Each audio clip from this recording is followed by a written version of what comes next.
How's it going, neighbors? This is Ed here with eTrailer.com, and we're taking a look at the Thule Evo Crossbar Roof Rack system on our 2023 Chevrolet Silverado. What this is going to do for you, it's going to allow you to get those bigger, bulkier items out on the road for you and take advantage of the negative space on top of your vehicle. They can also work as an extension if you have a ladder rack system to get those longer items secured above the cab.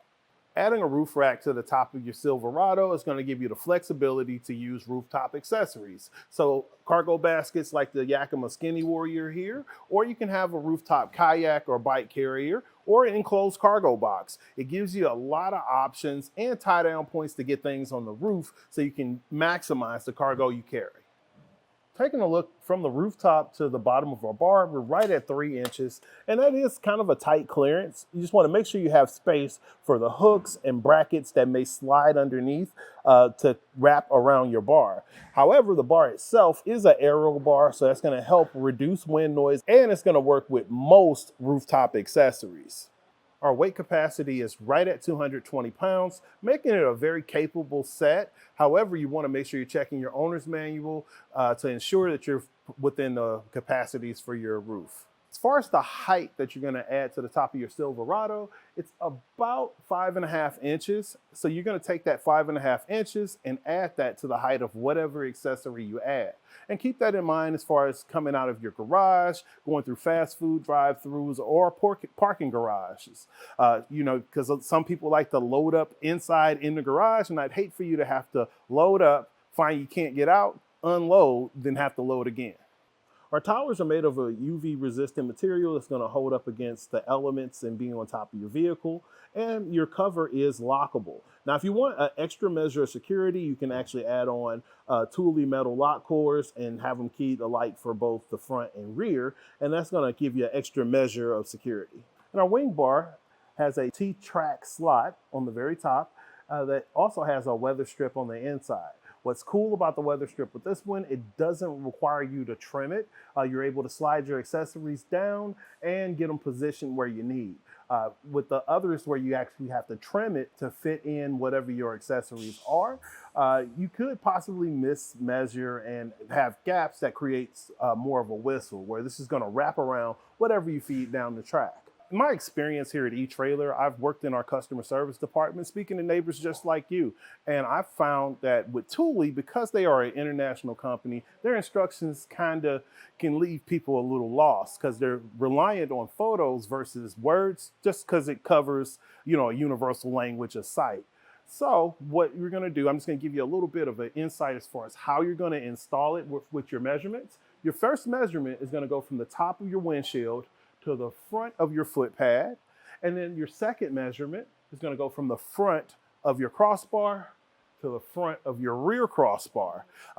Once you take a look at the installation, you'll see that it's quite simple once you do a little bit of front end organization. So let's check it out. Let's get it installed.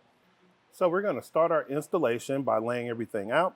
I went ahead and positioned the front bar because everything is situated based off of the measurement from the windshield to the front setup. So that's 13.75 inches. So now we're going to set up our rear bar and get the spacing for it. So we're just going to flip over our Thule WingBar, and we're going to remove our end caps, give it a little wiggle, and it'll come out that end. With the end cap off, you can slide your measuring strip out and now position your tower. Underneath, you're actually just going along the groove of the track to allow it to catch underneath into the space on the bottom of your bar. And now that we have our foot on, we're going to put our pad down on our foot. And we just press it down. It's molded to fit on the bottom of the tower. And it just clamps, well, not clamps, but just grips around.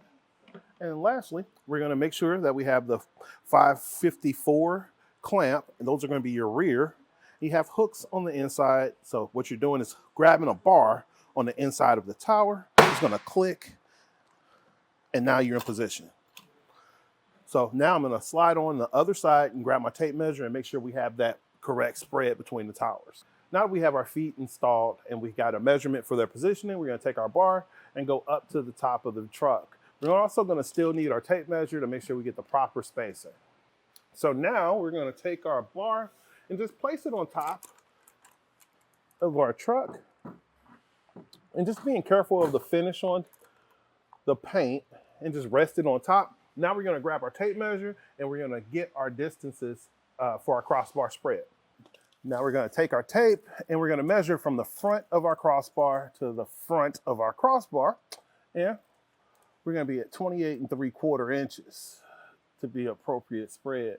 Now this is going to be a lot easier if you had another person on the other side of the vehicle. Extra set of hands always makes it easier when you're setting up crossbars. And now from here, what we normally would do, the next step in the instructions is pulling down the liner here for your insulation, and you're going to hook underneath. And then you would put this pad right here before you fasten your clamp down to fill in that gap. Since this is just a demonstration, we're going to skip that step, but you wouldn't want to skip that because that's going to help keep moisture and water out of your vehicle. So from here, we're going to grab our Thule tool and fasten our bolt on each side. And we want to listen for the click with our Thule tool to make sure we got to the specified torque requirement. And now I'm going to put my end cap on and cover. All right, and we're good to go. This has been a look at the Thule Evo WingBar Crossbar system on our 2023 Chevrolet Silverado. I'm Ed, this is eTrailer.com, and you have a great day.